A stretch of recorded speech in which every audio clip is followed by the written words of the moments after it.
ओम गण गणपते नमो नमः। संक्षिप्त शिव पुराण वायु संहिता उत्तरखंड अध्याय 11 वर्णाश्रम धर्म एवं नारी धर्म का वर्णन। शिव के भजन चिंतन एवं ज्ञान की महत्ता का प्रतिपादन। महादेव जी कहते हैं, देवेश्वरी, अब मैं अधिकारी विद्वान एवं श्रेष्ठ ब्राह्मण भक्तों के लिए संक्षेप में वर्ण धर्म का वर्णन करता हूँ। तीनों काल स्नान, अग्निहोत्र, विधिवत शिवलिंग पूजन, दान, ईश्वर प्रेम, सदा और सर्वत्र दया, सत्य भाषण, संतोष, आस्तिकता, किसी भी जीव की हिंसा न करना, लज्जा, श्रद्धा, अध्ययन, योग, निरंतर अध्यापन, व्याख्यान, ब्रह्मचर्य, उपदेश श्रवण, तपस्या, क्षमा, शौच, शिखा धारण, जगोपवीत धारण, पगड़ी धारण करना, दुपट्टा लगाना, निषिद्ध वस्तुओं का सेवन न करना, रुद्राक्ष की माला पहनना, प्रत्येक वर्ष में विशेषतः चतुर्दशी को शिव की पूजा करना, ब्रह्मकुर्च का पान, प्रत्येक मास में ब्रह्मकुर्च से विधिवत मुझे नहलाकर मेरा विशेष रूप से पूजन करना, संपूर्ण क्रिया का त्याग, श्रद्धान का प्रत्याग, बासीयन तथा विशेषता यावक कुल्थी या बोरो धन का त्याग, मध्य और मध्य की गंध को त्याग, शिव को निवेदित चंडेश्वर भाव का नैवेद्य का त्याग, ये सभी वर्णों के सामान्य धर्म हैं। ब्राह्मणों के लिए विशेष धर्म ये हैं: क्षमा, शांति, संतोष, सत्य, अस्तेय अर्थात चोरी न करना, ब्रह्मचर्य, शिव ज्ञान, वैराग्य, भस्म सेवन और सब प्रकार आसक्तियों से निर्वित। इन सभी 10 धर्मों को ब्राह्मणों का विशेष धर्म कहा गया है। अब योगियों अतियों के लक्षण बताए जाते हैं। दिन में भिक्षान भोजन उनका विशेष धर्म है। यह वानप्रस्थ आश्रम वालों के लिए भी उनके समान ही अभिष्ट है।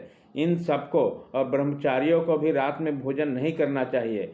पढ़ाना, यज्ञ करना और दान लेना, इनका विधान मैंने विशेषतः क्षत्रिय और वैश्य के लिए नहीं किया है।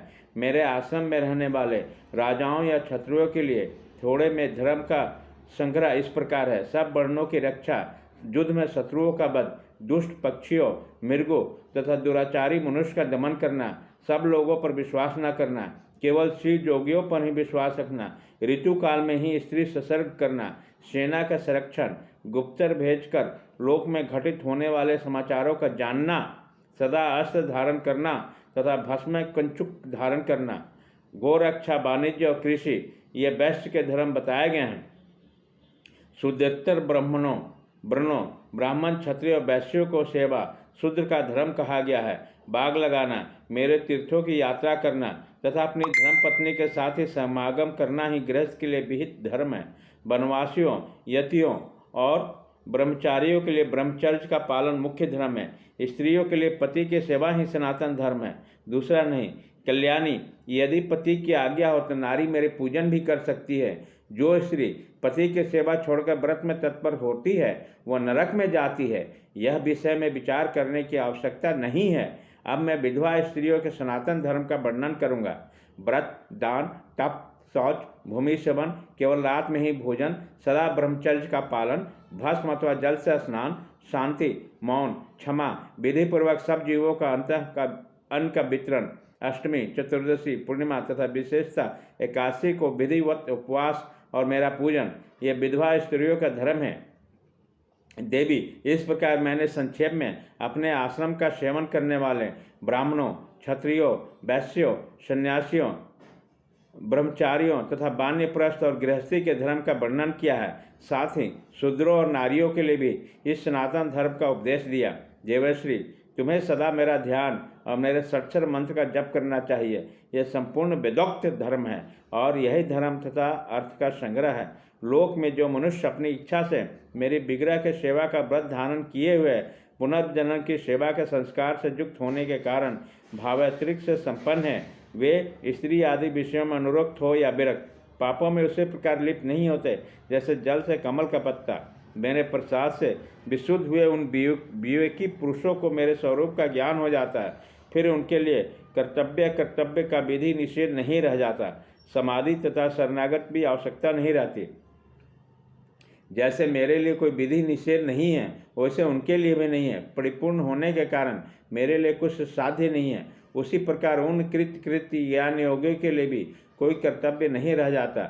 वह मेरे भक्तों के हित के लिए मानव भाव का आश्रय लेकर भूतल पर स्थित हैं। उन्हें रुद्रलोक से परिभ्रष्ट रुद्र ही समझना चाहिए, इसमें संशय नहीं है। जैसे मेरी आज्ञा ब्रह्मा आदि देवताओं को कार्य में प्रवृत्त करने वाली है, उसी प्रकार उन सी योगियों की आज्ञा भी अन्य मनुष्यों को कर्तव्य करण में लगाने वाली है। वे मेरी आज्ञा के आधार है, इसी अतिशय सद्भाव है। इसीलिए उनका दर्शन करने मात्र से सब पापों का नाश हो जाता है तथा प्रशस्त फलों की प्राप्ति सूचित करने वाले विश्वास की भी बुद्धि होती है। जिन पुरुषों को मुझ में अनुराग है, उन्हें उन बातों का भी ज्ञान हो जाता है जो पहले कभी उनको देखने, सुनने या अनुभव में नहीं आई होती है। उन्हें अकस्मात कंप, स्वेद, अश्रुपात, कंठ में स्वर विकार तथा आनंद आदि भावों का बारंबार उदय होने लगता है। ये सब लक्षण उनमें कभी एक एक करके अलग अलग प्रकट होते हैं और संपूर्ण भावों के साथ उदय होने लगता है। कभी विलग्न होने वाले इन मध्यम और उत्तम भावों द्वारा इन श्रेष्ठ सत्पुरुषों की पहचान करनी चाहिए। जैसे जब लोहा आग में तपकर लाल हो जाता है तब केवल लोहा नहीं रह जाता, उसी तरह मेरा सानिध्य प्राप्त होने पर वे केवल मनुष्य नहीं रह जाते, मेरा स्वरूप हो जाते हैं। हाथ पैर आदि के साध्य धर्म से मानव शरीर धारण करने पर भी वे वास्तव में रुद्र हैं, परंतु प्राकृतिक मनुष्य समझकर विद्वान पुरुष उनकी अवहेलना न करें।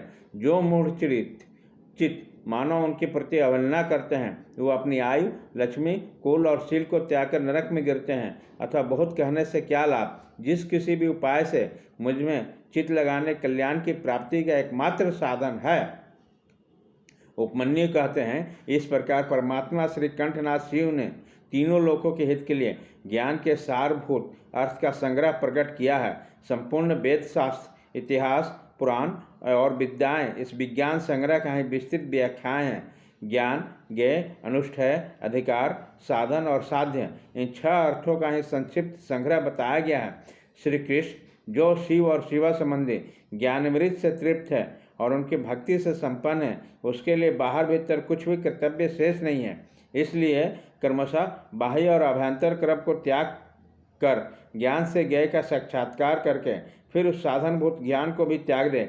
यदि चित्त शिव में एकाग्र नहीं है तो कर्म करने से क्या लाभ, और यदि चित्त एकाग्र ही है तो कर्म करने की क्या आवश्यकता। अतः बाहर और भीतर का कर्म करके या न करके जिस किसी भी उपाय से भगवान शिव में चित्त लगाए, जिसका चित्त भगवान शिव में लगा रहता है, जिनकी बुद्धि स्थिर है, ऐसे सत्पुरुषों को इहलोक और परलोक में भी सर्वत्र परमानंद की प्राप्ति होती है। यहाँ ओम नमः शिवाय इस मंत्र से सब सिद्धियाँ सुलभ होती है। अतः प्रावर विभूति उत्तम मध्य ऐश्वर्य की प्राप्ति के लिए इस मंत्र का ज्ञान प्राप्त करना चाहिए। अध्याय 11।